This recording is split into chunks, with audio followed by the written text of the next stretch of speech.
Le showroom des automobiles Laurent, au cœur de Paris, brillait sous mille lumières blanches. Les voitures de collection s'étendaient sous les parois de verre poli. Voilà la voiture que tu ne m'as pas laissé conduire. L'air embaumait le cuir, l'acier brossé et le parfum. Au centre de l'estrade, sous un unique faisceau de lumière, se trouvait la Laurent Raven V12, un coupé long en lac argent-noir qui n'avait pas démarré depuis de nombreuses années. Viviane Laurent se tenait à ses côtés dans une robe noire moulante. Le décolleté en V plongeait profondément. Ses cheveux châtain clair tombaient doucement sur ses épaules. Elle avait préparé ce moment pendant des semaines. La Raven était la voiture préférée de son père, la dernière qu'il avait conduite. Et elle avait organisé toute la soirée de gala autour de la promesse qu'elle rugirait à nouveau ce soir-là devant tous les investisseurs qui doutaient encore de sa capacité à porter son nom vers l'avenir. Elle leva le micro et donna le signal. Un jeune ingénieur tourna la clé. La première tentative ne produisit qu'un déclic sec. La seconde fit clignoter les lumières du tableau de bord qui s'éteignirent aussi vite qu'elles étaient apparues. À la troisième tentative, la cabine resta dans un silence si lourd que les lustres de cristal au-dessus semblaient vibrer de gêne. Un murmure parcourut la foule. Claude Vernier, l'investisseur d'un certain âge dont le fonds pouvait sauver la marque Laurent ou l'ensevelir, jeta un coup d'œil à sa montre. Derrière lui, Guillaume Lefebvre, le membre du conseil qui avait passé du temps à préparer discrètement la chute de Viviane, s'autorisa un mince sourire. Près du bord de l'estrade, à moitié caché derrière un cordon de velours, un homme grand, en chemise de Nîmes usée, se tenait avec une main posée doucement sur l'épaule de sa fille. Elias Moreau n'avait pas été invité comme hôte. Il avait été engagé pour la journée, payé pour aider à déplacer les véhicules entre le quai de chargement et l'estrade. Ses bottes étaient usées. Ses mains portaient la trace sombre et permanente de la graisse de moteur qu'aucun savon n'avait jamais totalement effacée. À ses côtés, la petite Mathilde Moreau serrait sa petite voiture jouée argentée contre sa poitrine comme un talisman. Quand la troisième tentative échoua, Elias pencha légèrement la tête et murmura pour lui-même. Plus à lui qu'à quiconque. Ce n'est pas un moteur mort. Il est bloqué dans une mauvaise séquence. Viviane l'entendit. Dans un moment plus calme, elle aurait peut-être demandé ce qu'il entendait par là. Mais debout sous ses lumières, avec Guillaume qui ricanait et Claude qui regardait sa montre, elle fit la seule chose que son père lui avait toujours déconseillée. Elle utilisa la fierté comme bouclier. Elle se tourna vers l'inconnu en Denham, fit 2 pas hors de l'estrade et laissa sa voix porter à travers le marbre. « Faites démarrer le moteur, dit-elle avec un sourire sans chaleur, et je sortirai avec vous. » La salle rit. Cela commença par un rire surpris près du bar et se propagea comme un verre qui se brise sur un sol silencieux. Un journaliste près de la zone presse se mit immédiatement à taper. Elias ne répondit pas, il ne bougea pas. Il baissa seulement la main pour couvrir la petite oreille de Mathilde, comme un père protège son enfant d'une sirène qui passe. Mais Mathilde avait déjà entendu et s'apprit sur sa voiture, jouet argenté, se resserra jusqu'à ce que ses articulations blanchissent. Des années plus tôt, dans une petite ville près de Lyon, Elias Moreau avait grandi dans le garage de son père, apprenant le langage des machines anciennes comme d'autres enfants apprennent des chansons. Il pouvait distinguer une soupape qui rate d'une pompe à essence faible rien qu'au son. Les ateliers de restauration l'appelaient de loin. Il n'avait pas de diplôme d'ingénieur. Il avait quelque chose de plus rare. Il avait de la patience pour les choses que les autres avaient abandonnées. Il avait rencontré Claire Moreau à une fête de village. Elle était institutrice avec un rire qui adoucissait les angles rugueux de son atelier. « Ton papa ne répare pas les voitures avec ses mains seulement, » murmurait-elle à Mathilde. « Il les répare en les écoutant. » Mathilde était toute petite quand un accident sur une route glissante par la pluie lui prit sa mère lors d'un retour de réunion parents-professeurs. Après cette soirée, le garage devint silencieux pendant longtemps. Elias continua à travailler, mais il refusa les offres qui l'auraient obligé à voyager, car il ne pouvait plus se le permettre. Il choisit plutôt le travail modeste de mécanicien itinérant. Il réparait des camions de livraison et des générateurs de ferme pour des gens qui le payait en espèces. Le salaire était modeste, mais il pouvait aller chercher Mathilde à l'école, lui préparer son déjeuner chaque matin et lui lire une histoire au bord de son lit chaque soir jusqu'à ce que ses yeux se ferment. Et pour lui, cela valait toutes les promotions qu'il avait laissées passer. Mathilde gardait la petite voiture jouet argentée que sa mère lui avait offerte peu avant l'accident. C'était un modèle réduit d'un coupé vintage, usé aux roues à force d'être tenu. Quand elle manquait sa mère, elle la faisait rouler sur la table de la cuisine et posait toujours la même question à Elias. « Tu crois que maman saura si je vois un vrai un jour ?» C'était pour cela qu'Elias avait accepté ce travail au gala. Le salaire couvrait à peine l'essence, mais l'annonce mentionnait des automobiles vintage exposées. Et il avait pensé, l'espace d'un instant, que Mathilde pourrait enfin voir un de ces coupes argentées qu'elle aimait tant. Il n'avait pas prévu de micro. Il n'avait certainement pas prévu qu'une femme en robe noire lui demanderait devant tout le monde de démarrer un moteur en échange d'un rendez-vous. Et Mathilde, qui avait été si excitée ce matin-là qu'elle avait mangé ses céréales en un rien de temps, fixait maintenant le sol en marbre, essayant de toutes ses forces de ne pas pleurer.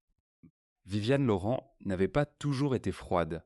Son père, Henri Laurent, avait été une légende discrète dans la restauration de voitures de performance vintage. Il avait fait grandir les ateliers Laurent d'un petit atelier à Marseille jusqu'à un nom révéré dans les cercles de collectionneurs. Il était mort d'une crise cardiaque dans son allée, peu après le 10e anniversaire de Viviane, et l'entreprise avait dérivé depuis. Quand Viviane avait hérité du titre de directrice générale, les ateliers Laurent perdaient de l'argent. Le marché s'était tourné vers les collections électriques. Guillaume Lefebvre avait passé du temps à rassembler une coalition de directeurs qui pensaient que Viviane était, comme il le disait en privé, une héritière sentimentale qui jouait avec les outils de son père. L'accord avec Claude Vernier était censé les faire taire tous. Un investissement important en capital, un réseau de partenaires musées, l'accès au circuit international des collectionneurs. Mais Claude Vernier avait été clair lors de leur première rencontre. Les ateliers Laurent recevraient son argent seulement si l'entreprise pouvait prouver publiquement qu'elle possédait encore le savoir-faire pour faire revivre ses propres légendes. Les histoires ne suffisaient pas, il voulait entendre un moteur. Alors Viviane avait choisi la Raven V12, la voiture que son père avait aimée plus que tout. Celle qui n'avait pas roulé depuis le matin de sa mort. Elle n'avait pas dit au conseil que l'équipe de restauration, malgré des semaines d'efforts, n'avait pas réussi à la faire démarrer. Elle s'était convaincue que lors du gala, avec la bonne pression et les bons spécialistes, tout s'arrangerait.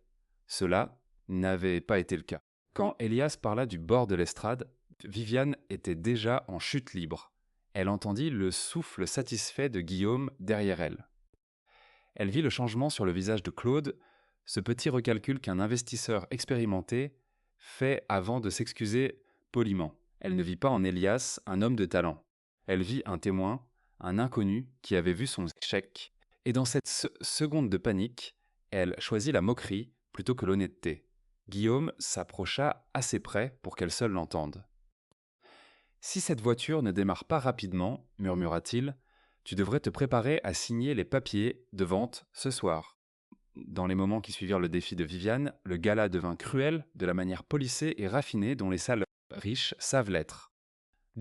Un jeune homme, prêtre de la presse, rit bruyamment, cherchant l'approbation. Une femme en perles murmura à son compagnon, et ils sourirent tous deux. Un ingénieur au fond de l'estrade marmonna, assez fort pour porter. 3 équipes de spécialistes n'ont pas trouvé la panne. Que va faire un intérimaire ? Marc Durand, le responsable de la sécurité, s'était déjà mis en mouvement. Il s'arrêta à 2 pas d'Elias et regarda Mathilde comme on regarde une tache sur une vitre propre. « Votre service est terminé, dit-il. Emmenez la petite avant qu'elle gêne le programme. » C'était une petite phrase, mais elle frappa comme une gifle. Mathilde tressaillit. Elle n'avait rien fait de mal. Elle était seulement restée à côté de son père, tenant sa voiture jouée, regardant les adultes en beaux vêtements l'ignorer. Mais dans la géométrie de cette salle, ils étaient la mauvaise forme. Ils n'appartenaient pas à cet endroit, et Marc avait été engagé en partie pour s'assurer que cette différence soit tenue à l'écart de l'estrade. Elias s'accroupit et ajusta le col du manteau de Mathilde.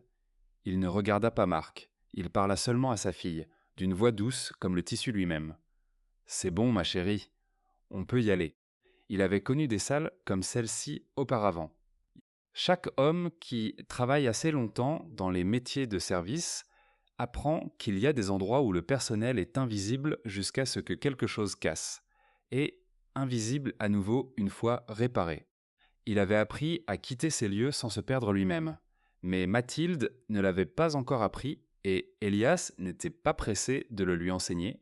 Il prit sa main et se tourna vers la sortie latérale. La foule s'écarta, non par respect, mais par un léger embarras, comme un public poli laisse passer un invité malvenu qu'on escorte dehors. Viviane, en les regardant, sentit le premier pincement froid du doute sous ses côtes. Elle vit le visage de l'enfant. Elle vit la retenue de l'homme. Et parce qu'elle ne supportait pas de voir son propre reflet en eux, elle fit la pire chose possible dans un tel moment. Elle insista. « Si vous arrivez vraiment à démarrer ce moteur, » lança-t-elle après lui, d'une voix vive et théâtrale pour les caméras, « je tiendrai parole. Un dîner, un rendez-vous, devant tout le monde dans cette salle. » Les rires reprirent. Cela se voulait charmant. Ce ne l'était pas. Elias s'arrêta au milieu d'un pas. Il tourna juste assez la tête pour croiser son regard par-dessus son épaule. Il n'y avait pas de colère dans son expression. Il y avait quelque chose de plus calme et bien plus dangereux. Il y avait de la compréhension. Il voyait en cet instant que Viviane Laurent ne se moquait pas seulement de lui. Elle était, sans s'en rendre compte, en train d'apprendre à sa fille que les hommes qui travaillent de leurs mains méritent qu'on rie d'eux. Il serra les petits doigts de Mathilde et continua à marcher. Mais Mathilde ne marcha pas. Elle s'arrêta à quelques pas du bord de l'estrade et ne bougea plus. Sa prise sur sa voiture jouet était devenue farouche. Ses yeux, remplis mais sans larmes versées, se levèrent du sol en marbre vers le coupé argent-noir au centre de l'estrade. Puis ils se levèrent vers le visage de son père. Quand elle parla, ce fut très doucement, comme les enfants le font quand ils ont peur que les mots brisent quelque chose de fragile. « Papa, maman disait que tu pouvais tout réparer. » Elias ferma les yeux un instant. Il n'avait pas entendu ces mots prononcés à voix haute depuis longtemps. Il les avait entendus dans sa tête 1000 fois, dans la voix de Claire, les soirs où il était fatigué, où les factures étaient serrées et où l'avenir semblait se réduire au prochain changement d'huile et au prochain déjeuner d'école. Mais les entendre maintenant de la bouche de sa fille, dans cette salle, sous ces lumières, était tout autre chose. Claire l'avait dit à Mathilde la veille de l'accident, se souvint Elias. Il était à genoux à côté d'une vieille voiture que l'atelier avait mise au rebut, et Claire se tenait dans l'embrasure de la porte avec Mathilde sur la hanche. Elle l'avait dit avec cette certitude tranquille, comme si c'était déjà un fait établi du monde. Si Elias sortait du showroom maintenant, il n'aurait pas tort. N'importe quel homme raisonnable le ferait. Mais Mathilde apprendrait que quand les autres rient de vous, le choix sûr est de partir même quand vous connaissez la vérité, et eux non. Elle porterait cette leçon dans chaque salle de classe et chaque entretien pour le reste de sa vie. Il ne pouvait pas laisser sa fille hériter de cela. Il se retourna. Les rires de la foule n'avaient pas encore complètement cessé. Quelques visages près de l'avant souriaient encore. Viviane se tenait les bras croisés sur le corsage de sa robe, affichant un calme pour les caméras. Guillaume Lefebvre commençait déjà à s'orienter vers Claude Vernier pour réparer les dégâts. Elias revint lentement vers l'estrade, délibérément. Avec la petite main de Mathilde dans la sienne, il s'arrêta à quelques pas de Viviane. « Je vais essayer, » dit-il. Sa voix n'était pas forte, mais la salle était devenue assez silencieuse pour l'entendre. « Mais pas pour votre rendez-vous. Je le fais parce que ma fille croit encore en moi. » Les rires qui planaient au bord de la salle moururent. Viviane ne bougea pas pendant plusieurs secondes. On ne lui avait jamais répondu ainsi. L'homme devant elle n'essayait pas de la conquérir. Il n'était même pas particulièrement conscient d'elle. C'était un père debout dans le regard de son propre enfant, et cela rendait tous les autres regards dans la salle petits. « Vous avez quelques minutes, dit-elle enfin. Sa voix était plus basse qu'avant, presque prudente. Elias monta sur l'estrade et s'approcha du coupé argent-noir. Il n'ouvrit pas le capot. Il n'appela pas d'équipement de diagnostic. Il ne demanda pas les rapports d'ingénierie. Au lieu de cela, il posa sa paume à plat contre l'aile avant, juste au-dessus du phare, et pencha la tête comme s'il écoutait un animal endormi respirer. Un jeune ingénieur au fond de l'estrade laissa échasser un rire bref et sec. Il prit. Georges Bernard ne rit pas. Georges était le chef ingénieur des ateliers Laurent, et le seul membre de l'équipe technique qui avait travaillé personnellement aux côtés d'Henri Laurent dans l'atelier original de Marseille. Il avait vu l'inconnu toucher la voiture et avait immédiatement reconnu la posture. C'était la posture d'un homme qui avait passé des milliers d'heures avec de vieux moteurs. Ce n'était pas du théâtre, c'était un diagnostic. « Essayez l'allumage une fois de plus », dit Elias, « mais tenez la clé en position intermédiaire avant de lancer le démarreur. » L'ingénieur regarda Viviane. Viviane hocha la tête. L'ingénieur tourna la clé, marqua une pause, puis lança. Cette fois. Dans l'intervalle entre la demi-position et le démarrage complet, un léger bourdonnement monta de quelque part sous le tableau de bord. Il dura à peine 1 seconde avant de s'arrêter net. Elias ouvrit les yeux. Qui a remplacé l'interrupteur d'allumage mais a laissé le barillet de clé original en place? L'équipe technique resta silencieuse. Georges Bernard répondit après un moment. Ce barillet était celui d'Henri Laurent. Nous l'avons gardé pour l'authenticité. L'interrupteur derrière a été modernisé l'an dernier pour la fiabilité. Elias hocha lentement la tête. C'est le problème. Vous essayez de démarrer une vieille voiture avec une logique nouvelle. La voiture ne reconnaît pas la séquence. Viviane fronça les sourcils. C'est-à-dire? Il se tourna vers elle et pour la première fois, il parla non comme un employé, mais comme un homme qui savait exactement ce qu'il regardait. Le moteur n'est pas mort. Le système d'alimentation n'est pas ruiné. L'allumage n'est pas complètement cassé. La voiture se verrouille elle-même. Il y a un ancien circuit de protection dans cette conception qui interrompt le flux de carburant si la séquence de démarrage n'est pas suivie dans le bon ordre. C'est pourquoi la pompe auxiliaire se met en marche 1 seconde puis s'arrête. Ce n'est pas une panne, c'est un refus. Un technicien senior sur l'estrade, embarrassé devant la salle, répliqua. Nous avons testé chaque ligne critique dans cette voiture.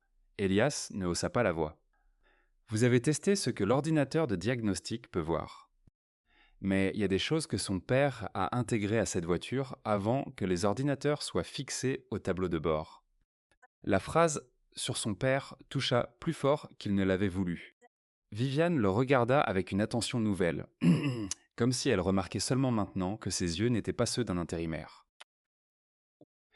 Il s'agenouilla dans l'espace pour les pieds du conducteur et passa sa main le long du dessous du tableau de bord très lentement, comme un médecin qui prend le pouls d'un patient. « Il y a un interrupteur caché quelque part par ici, dit-il, presque pour lui-même.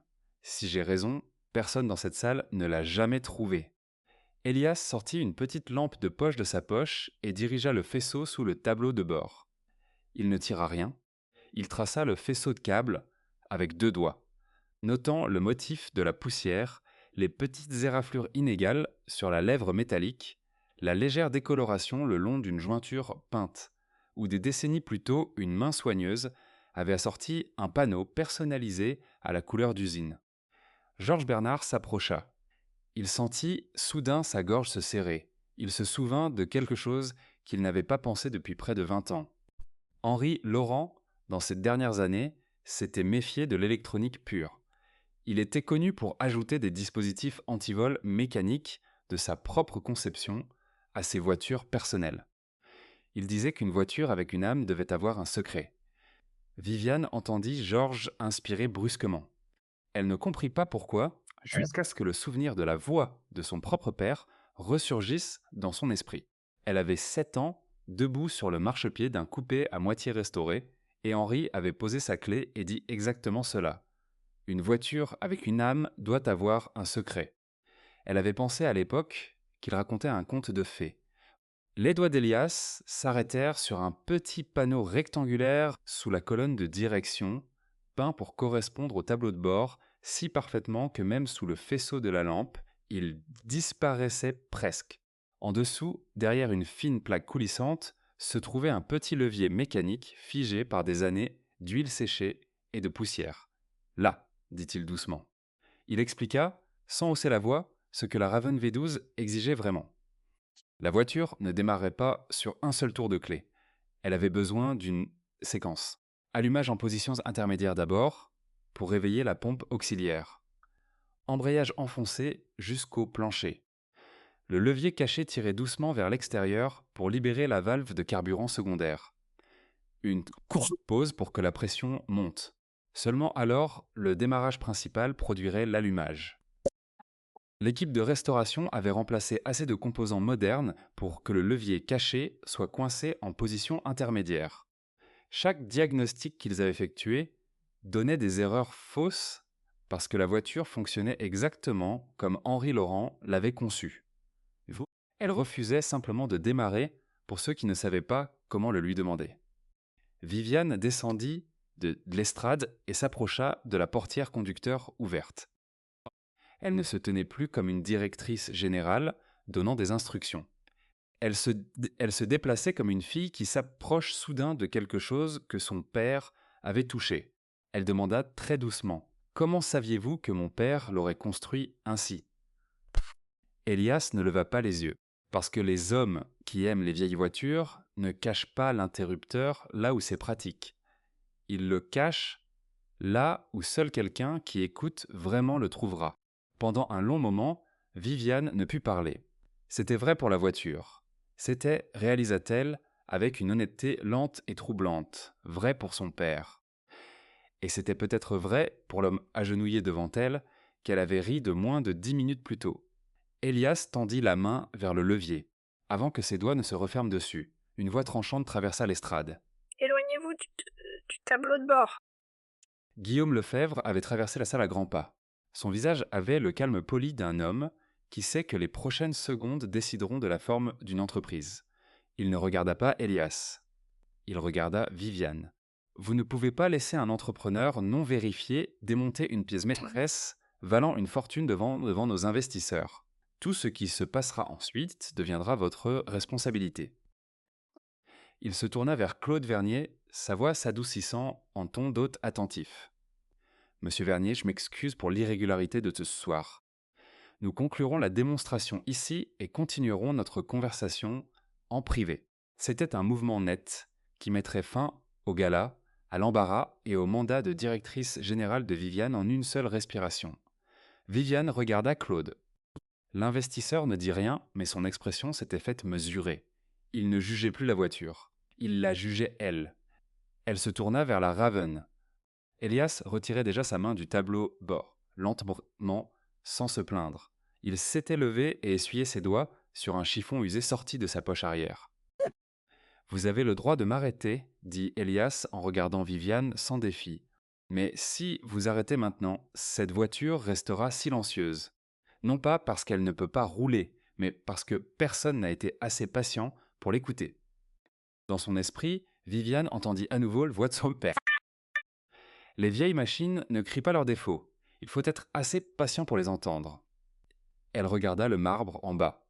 Mathilde se tenait très immobile au pied de l'estrade. Ses deux petites mains serraient sa voiture jouée argentée.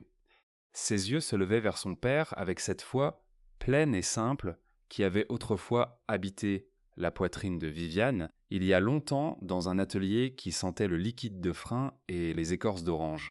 « Ce n'est pas seulement une voiture, pensa Viviane, avec une clarté qui la surprit. C'est une enfant qui attend que le monde admette que son père est celui qu'elle sait qu'il est. » Elle redressa les épaules. « Laissez-le finir, dit-elle. » La tête de Guillaume se tourna brusquement. « Viviane, laissez-le finir, Guillaume. » Sa voix ne monta pas, mais elle porta. « J'assume la responsabilité. » Elias absorba le moment en silence. Il retourna à la portière conducteur ouverte et la regarda fixement. « Si j'ai raison sur cela, dit-il, c'est vous qui devriez le démarrer. » La salle bougea. Le personnel technique se tourna. Guillaume ouvrit la bouche et la referma. « Votre père l'a construite, dit Elias. Si elle doit faire du bruit à nouveau, la première personne à l'entendre depuis le siège conducteur devrait être vous. Viviane Laurent se glissa sur le siège conducteur de la Raven V12. Le cuir, sec et craquelé le long des coutures, soupira sous elle. L'odeur qui montait de la cabine était celle de son enfance, des mains de son père, d'un sol d'atelier sur lequel elle n'avait pas posé le pied depuis qu'elle était petite fille. Son calme, l'armure polie qu'elle avait portée à travers chaque réunion du conseil pendant des années, tomba doucement. Sous les lumières du showroom, elle n'était plus la directrice générale des ateliers, Laurent. Elle était une fille assise derrière un plan que son père avait tenu, espérant que quelque chose qu'il avait construit répondrait encore à sa main. Elias se tenait à la portière ouverte. Et il ne l'envahissait pas. Il parla doucement, comme un médecin pendant un examen délicat. Tournez la clé seulement à mi-chemin. Ne lancez pas encore le démarreur. Attendez la pompe auxiliaire. Elle tourna la clé. La cabine émit un seul bourdonnement bas, pas plus fort qu'un chat endormi. Enfoncez l'embrayage jusqu'au plancher et maintenez-le. Elle appuya. Maintenant, passez la main sous le tableau de bord. Sentez-vous le petit levier ? Ses doigts, pas tout à fait fermes, trouvèrent la petite languette de laiton où les siens avaient été un instant plus tôt. Tirez-la doucement. Ne forcez pas. Cette voiture n'aime pas qu'on la force. Elle tira le levier vers l'extérieur d'un quart de pouce environ. Il y eut un doux clic, presque cérémoniel. Quelques invités, près de l'estrade, retinrent leur souffle. Claude Vernier s'était approché discrètement. Guillaume Lefebvre se tenait anormalement immobile, le masque poli sur son visage commençant à se fissurer. Marc Durand, qui avait plutôt ordonné à Elias et Mathilde de partir, se tenait maintenant les mains le long du corps, regardant le sol. Mathilde se tenait à côté de Georges Bernard, le visage levé en une attention absolue. Elias écouta. 1 seconde, 2, 3. Quelque part derrière la cloison, la pression de carburant monta et se stabilisa. Le léger bourdonnement s'installa dans un ton doux et régulier. Il hocha la tête une fois. Maintenant. Viviane tourna la clé jusqu'au bout. Pendant un bref et terrible moment, il n'y eut que le clic mécanique sec d'un démarreur sur un vieux moteur fatigué. La bouche de Guillaume bougea presque. Les yeux de Claude se plissèrent légèrement. Le temps s'étira comme un souffle retenu. Et puis, bas d'abord, comme un grand animal qui se retourne avant de se lever, le V12 prit vie. Un grondement profond et guttural monta du compartiment moteur. Il se transforma en un ralenti stable, riche et résonnant. Le genre de son qu'aucune usine moderne ne fabriquait plus. Le genre de son que les collectionneurs de vintage traversaient les océans pour entendre en personne. Les lustres au-dessus de l'estrade tremblèrent faiblement avec la vibration. Le marbre sembla un instant écouter. La Laurent Raven V12, après de nombreuses années de silence, était vivante. Les mains de Viviane, toujours posées sur le volant, commencèrent à trembler. Ses yeux, levés vers le pare-brise, se remplirent enfin.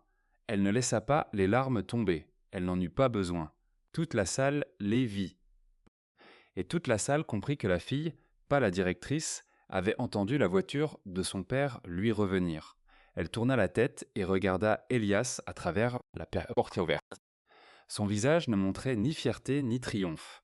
Il montrait quelque chose de plus simple et plus ancien.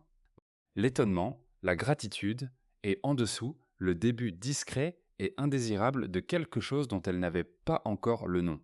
Pendant les premières secondes après que le moteur se fut stabilisé au ralenti, personne dans le showroom n'applaudit. Il ne manquait pas d'admiration. Et manquait de souffle. La voiture que 3 équipes d'ingénieurs n'avaient pas réussi à démarrer, celle qui avait presque coûté aux ateliers Laurent un investissement majeur. Cette voiture ronronnait maintenant sous les lumières, ramenée à la vie par un mécanicien en bottes usées dont on s'était moqué moins de 15 minutes plus tôt. Puis les applaudissements commencèrent. Ils démarrèrent dans un coin, près de la zone presse, où un journaliste qui écrivait un avis de décès poli pour les ateliers Laurent avait maintenant un autre titre à rédiger. Ils se propagèrent en une vague lente à travers le marbre. Le temps qu'ils atteignent le fond de la salle, même les directeurs plus âgés alliés à Guillaume Lefebvre applaudissaient par pur réflexe professionnel. Claude Vernier se tourna vers son assistant et parla sans expression. « Préparez à nouveau le contrat. Nous procédons. » Le visage de Guillaume Lefebvre prit la couleur d'une cire refroidie.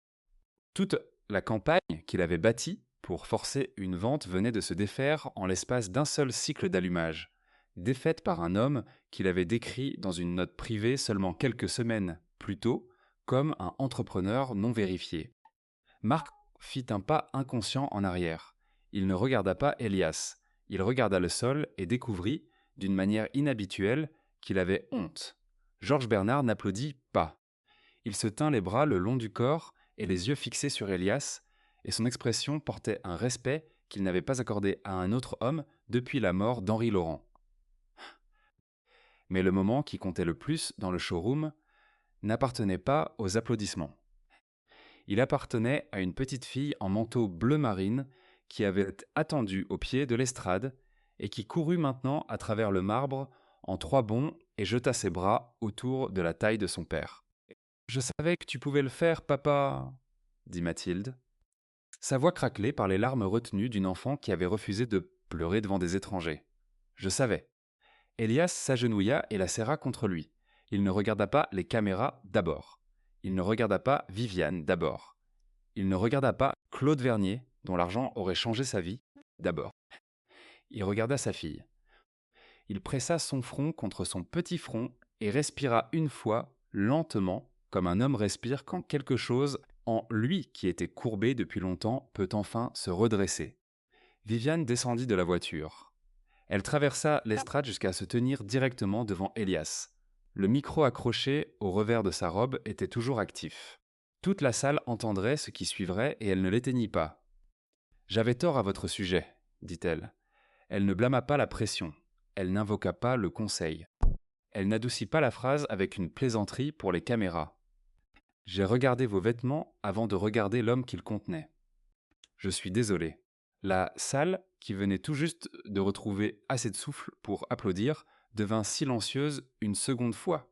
C'était un silence différent. C'était le silence qui suit une phrase honnête. Elias se leva avec Mathilde toujours dans ses bras. Il ne triompha pas. Il hocha seulement la tête une fois, doucement.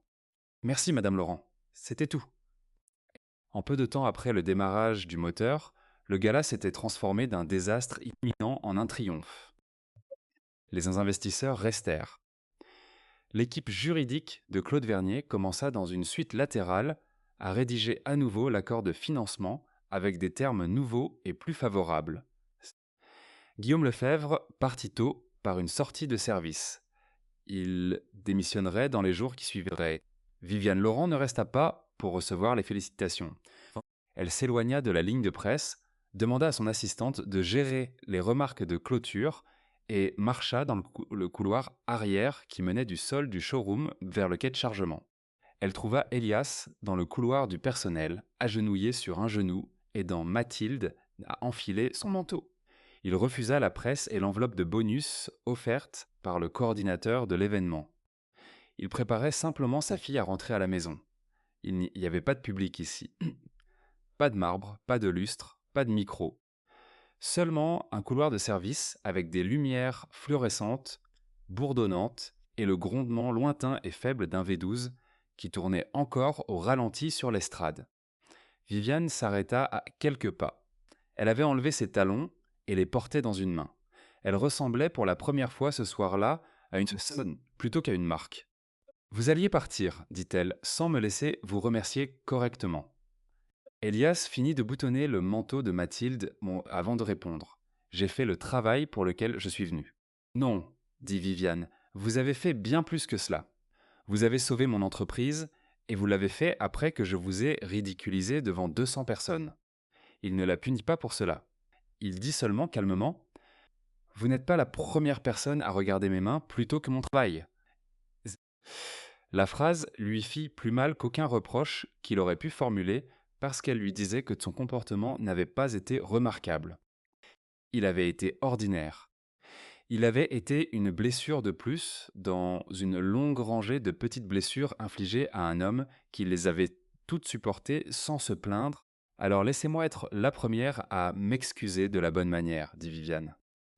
Elle lui offrit un poste, un rôle de consultant senior aux ateliers Laurent, dirigeant la restauration des véhicules historiques les plus importants de l'entreprise, avec pleine autorité créative et un salaire qui lui permettrait d'arrêter de rouler de ville en ville dans un camion de service. Elias ne répondit pas immédiatement. Il jeta un regard à Mathilde qui observait l'échange avec les yeux grands et prudents d'une enfant qui avait déjà décidé que cette femme en robe noire devrait gagner sa confiance, quelle que soit la voiture. « Mon emploi du temps appartient à ma fille, dit Elias. Je n'accepte pas de travail qui me ferait manquer ses pièces de théâtre à l'école ou ses réunions parents-professeurs ou ses dîners. Bon. Viviane s'accroupit jusqu'à être au niveau de Mathilde. Alors nous construirons l'emploi du temps autour de sa journée d'école, dit-elle. Elle parla directement à Mathilde, pas au-dessus de sa tête. Si ton papa travaille avec mon entreprise, le travail s'adaptera à toi, pas l'inverse. Mathilde l'étudia pendant un long moment, comme elle avait étudié un chien inconnu sur un trottoir l'été dernier avant de décider qu'il était amical. Puis, avec l'honnêteté soudaine que seuls les jeunes enfants possèdent, elle dit « Vous allez vraiment sortir avec mon papa ?» Le couloir devint très silencieux. La bouche d'Elias tressaillit presque en un sourire. Viviane, la femme qui avait géré des salles de conseil hostiles pendant des années sans broncher, fut complètement prise au dépourvu. Une légère couleur monta le long de sa clavicule qu'aucune formation en relations publiques n'aurait pu empêcher. Elias regarda Viviane, son expression douce et pour la première fois ce soir-là, légèrement amusée. « C'était votre promesse, dit-il. Pas la mienne. » Viviane se leva lentement. Elle ne détourna pas le regard. « Je suis directrice générale, dit-elle. Je ne romps pas les promesses. » Un petit son surprenant sortit d'Elias. C'était ce qui se rapprochait le plus d'un rire qu'il avait fait depuis de nombreux mois. Mais il ne fit pas semblant de tomber dans le moment comme un homme dans un film l'aurait fait. « Un café, dit-il. Pas de caméra, pas d'investisseur. Et personne, ajouta-t-il en jetant un regard au petit visage levé de Mathilde, qui rit de ma fille. Viviane hocha la tête. « D'accord. » Les trois marchèrent ensemble dans le couloir du personnel vers le parking. Derrière eux, au fond du showroom, la Laurent Raven V12 continuait à tourner au ralenti, stable, basse et patiente, comme un grand moteur attend quand il sait qu'il a enfin été entendu. Pour Viviane, c'était le son de l'héritage de son père qui revenait. Pour Elias, c'était la preuve, si sa fille en avait à nouveau besoin, que sa foi en lui n'avait pas été vaine. Pour Mathilde, qui marchait entre eux en tenant sa voiture jouée dans une main et la main calleuse de son père dans l'autre, c'était le son de la nuit où son papa avait fait se lever et applaudir toute une salle pleine de gens. Entre Elias et Viviane, ce n'était pas encore l'amour. C'était quelque chose de mieux adapté à un commencement. C'était du respect gagné tranquillement et honnêtement, et cela deviendrait, avec le temps, le fondement de tout ce qui suivrait. Chers amis, en refermant les pages de cette histoire qui m'a tant touché, je ne peux m'empêcher de partager avec vous la leçon la plus précieuse qu'elle m'a offerte. Dans ce showroom parisien où tout semblait briller de mille feux, j'ai vu un homme aux mains marquées par la graisse et au cœur immense, Elias Moreau, rappeler à tous que le vrai talent ne se mesure ni aux vêtements qu'on porte, ni aux diplômes qu'on affiche. Viviane Laurent, pourtant brillante et déterminée, avait laissé sa fierté l'aveugler un instant. Elle avait ri de celui qui, sans bruit, savait écouter ce que les machines et les âmes ont à dire. Mais quand la petite Mathilde, avec sa foi pure d'enfant, a murmuré que son papa pouvait tout réparer, quelque chose a basculé. J'ai compris alors que la patience, l'humilité et l'amour vrai triomphent toujours des jugements hâtifs. Cette histoire m'a appris que nous passons souvent à côté des trésors cachés, une voiture ancienne, un être discret, parce que nous refusons d'écouter vraiment. Elle nous montre qu'un père qui choisit sa fille avant la gloire, une fille qui ose s'excuser devant 200 personnes, nous rappelle que le respect se gagne dans le silence des gestes sincères, pas dans le vacarme des applaudissements. Et surtout, elle nous enseigne que même quand le monde rit de nous, rester fidèle à ceux qui croient en nous est la plus belle des victoires. Et vous, quelle leçon cette soirée parisienne vous a-t-elle laissé au fond du cœur ? Avez-vous déjà été jugé trop vite ? Ou au contraire, avez-vous dû ravaler votre fierté pour reconnaître la valeur d'un autre ?